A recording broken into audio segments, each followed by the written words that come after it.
Hey guys, Hard 31, day 7, and this is all about this chapter is all about the harlot that lures the young man in, and at the end of it, like what it says, do not let your heart turn aside to her ways. Verse 25, do not stray into her paths, for many are the victims she has cast down, and numerous are all her slain. Her house is the way to Sheol, descending to the chambers of death. And it talks about the beginning of the chapter.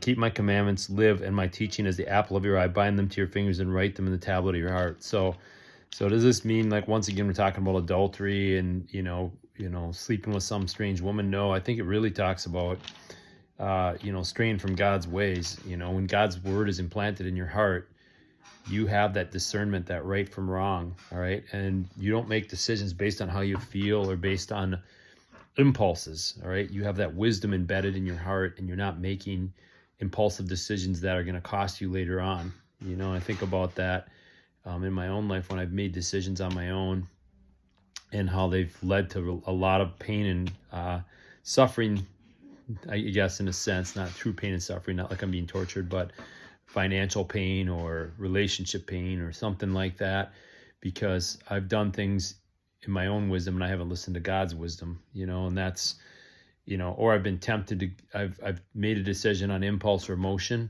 because a lot of sales things are set up on emotion, but what does it line up with God's word? I mean, I think about years ago when this did save me. We were at a timeshare presentation down in Puerto Vallarta, and they were good. I'll tell you what, they had us excited. They showed us these units, and I love Mexico, and I wanted to live down in Mexico. Would be part of the year, or come back down there part of the year would be great.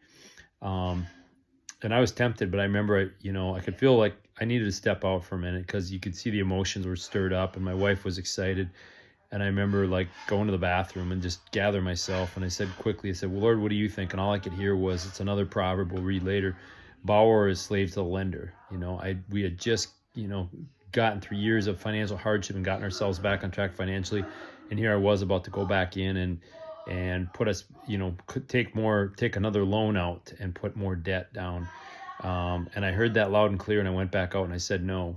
So that could have led to some financial death on our part. Who knows? Who knows? It was just felt like that's where God's word really stepped in, on a lot of things. And when we've all been there when we want something right now. And I think a good thing to do is a 24-hour processing rule. Even last week, I think about how I used this. I had an employee that didn't show up for class, kind of checked out, and boy, I was pissed. Honestly, I was pissed off. My emotions were taking over. I wanted to just fire him and be done with him. And I left it for 24 hours. I let the Lord, prayed to the Lord, brought him in the next day. My lead trainer and I sat him down and we talked to him, but we ended up praying for this guy and showing him grace and mercy, because one of the commandments I read every day is the Lord's grace and mercy are new every day, and great is his faithfulness. He shows us grace and mercy, and we have to show it to others. And when we found out with this guy is he was in a valley himself, and he was in a funk, and he needed prayer more than he needed tongue lashing. And it was a good, I felt good about it. Like, if I would have listened to my own impulses, I'd have gotten rid of what could potentially be a good employee that made a mistake. So these are just examples, and then all of a sudden I'm out, an employee. Now I got to go find another employee, which is a real pain in the butt if you've ever owned a business. So these are just examples. I mean, I think about all the times when you get sucked into something, and in this, they use a woman as an example. And that is the case. Sometimes we've seen a lot of guys screw up their marriages over a piece of ass. Let's just face it that way. It's like Mike Terry, our mentor, our great mentor, says, the screwing you're getting is not worth the screwing you'll be getting, and I think those of us that are married understand that there's a lot of things that are geared at us that could really throw us off track, and I know one of my old clients, the pornography ruined her marriage because her husband just could not, kept going down that path and wrecked the marriage, split the family up.